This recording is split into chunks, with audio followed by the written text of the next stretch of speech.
I am from, well, I live in Wilkes-Barre, Pennsylvania. I am an influencer on TikTok. I have a large following on TikTok. I shared my story about straw purchasing.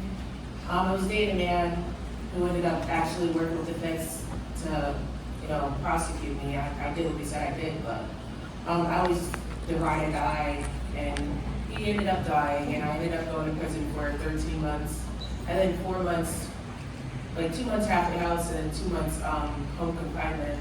And I feel like it was like one of my biggest mistakes that I've ever done. I loved that man more than I loved myself at that point in time, which is, not now, but I used to always be like me, be better than me. And that's just like something I try to tell my audience all the time. Like, I made a huge mistake. I was very young and dumb. So that's me.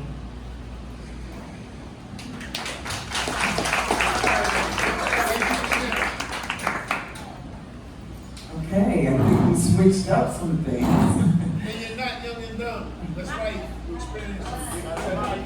It is such great.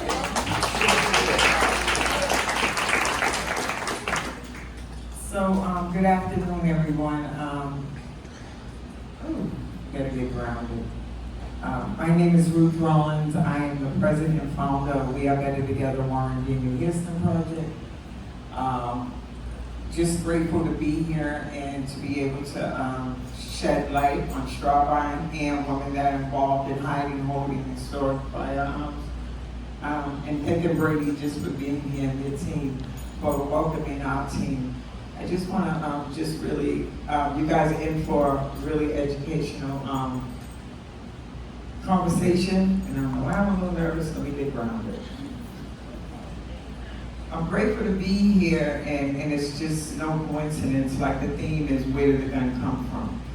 I am from Massachusetts. I'm here with my wonderful program director and another young lady that was involved with hiding and holding firearms that impacted her life. I am the president and founder of a program, We Are Better Together Warren Daniel Houston Project, which is a program of Operation Lipstick. In 2007, and I share this to show full circle of where I am today and how my journey has brought me here. My son, Warren Daniel Houston, was murdered at the young age of 21. And it was two young men for one of the housing development. They were both 14 years old. And I always say I leave with my mother's heart. I wanted to understand how guns are ending up in our community.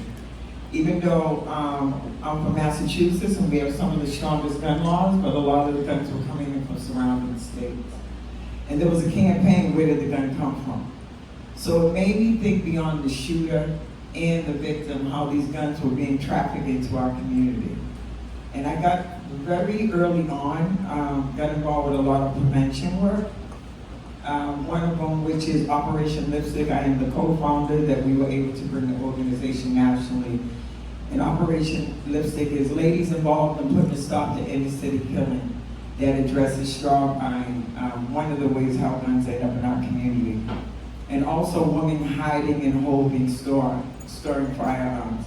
My background is domestic violence, so I've seen this firsthand, how women were involved with this behavior.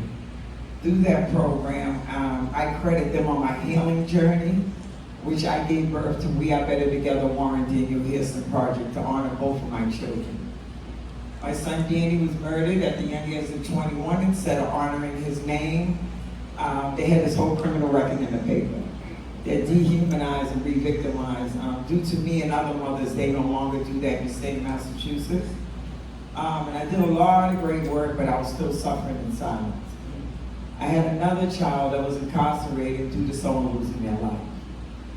And there was no services in place to work with mothers that had children that lost their lives due to gun violence. So I created We Are Better Together, Warren Daniel Houston Project, that works with families that are impacted on both sides of gun violence. We do believe in accountability, but we lead with compassion. What we see in our community, which I'm pretty sure you all see here as well, on a Monday, you're working with a victim of homicide, and on that same Friday, you're working with that family of that loved one that caused harm.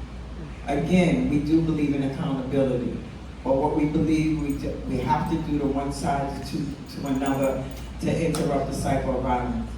And, you know, it was a great opportunity. Brady and Marion and the rest of the team reached out to me because we had the opportunity to relaunch Operation Lipstick.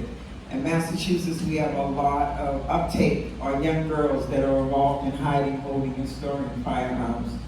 We got funded through the Attorney General office most recently, and we were able to relaunch the program, bringing it into the schools. So when they said, where did the gun come from, that was my buy-in. You know, I'm from the city, Roxbury, and Boston, and for me, I wasn't educated on how guns were played in our community. I need to be real honest. It was ignorance. I thought the white guy was pulling up in the project and they was just selling them out of their trunks. I didn't understand where guns were coming from, and I didn't know how important it was to elevate my voice. So that's what brings me here, and I'm really, really grateful to be sitting on this panel with these two young ladies.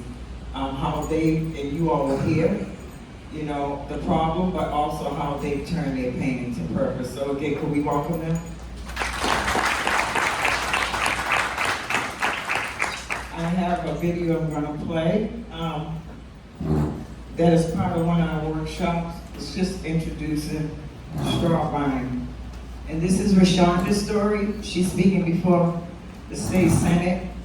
Unfortunately, she did get sentenced to jail and lost her scholarship. And then we will stop the panel.